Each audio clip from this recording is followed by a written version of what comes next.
Je suis Sylvine Meurville, sculpteur multimédia parce qu'il m'arrive d'utiliser de la lumière, de la vidéo, des photos et beaucoup de métal en ce moment.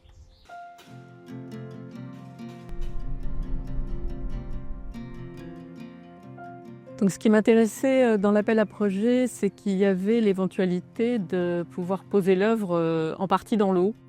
Le projet sur lequel j'ai réfléchi prenait vraiment en compte cette donnée-là. Et c'est pour ça que je suis arrivée à cette idée de belvédère et surtout d'une œuvre qui est entre la berge, la rive et la rivière.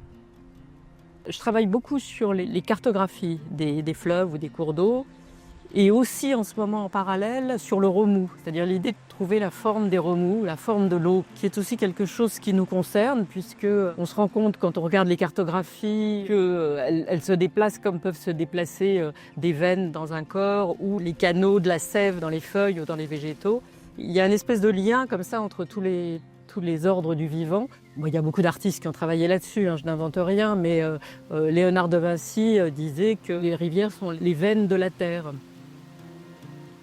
Donc en définitive, le belvédère est conçu un peu en deux parties. Une forme de balcon sur lequel on peut se positionner pour contempler l'eau et la rivière. Et ce balcon, il reprend des formes de remous d'eau. Et l'ensemble de toute cette structure-là s'étage de 20 cm en 20 cm et peut jouer le rôle d'échelle de crue, puisque cette zone est inondable.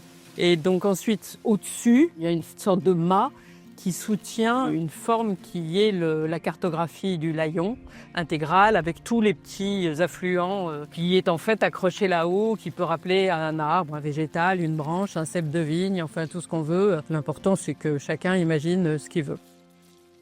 C'est une pièce intégralement découpée en inox, tout est en inox. C'est vraiment un matériau qui ne doit pas bouger, donc elle est complètement dépolie. Enfin, j'ai fait tout un travail de surface pour que ça prenne la lumière. Et donc, s'il y a cette idée de scintillement aussi de la surface qui est un peu en rappel des scintillements de l'eau. En fait, c'est une fabrication qui est extrêmement technologique puisque tout est fait en découpe laser, monté donc en usine pratiquement, quoi. C'est comme un travail de construction métallique, sauf que tout n'est pas droit et que par rapport aux ateliers de construction, ça change pas mal de données, quoi.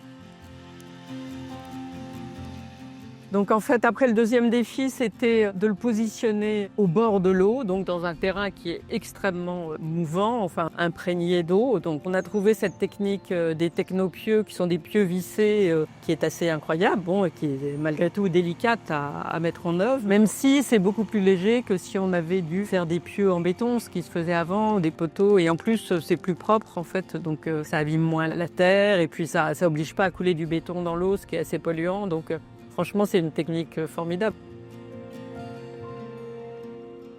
Mais c'est vrai que tout ça, c'est pas une pièce énorme, mais ça fait quand même presque une tonne. Et donc, on peut pas faire ça avec ses petits bras, quoi. Il faut toujours il faut toujours de l'outillage, des machines et des gens motivés, ce qui sont et très, très à l'écoute, ce que sont les entreprises comme Eminox qui a tout fabriqué et puis Technopieux, là, ils sont formidables, quoi, oui.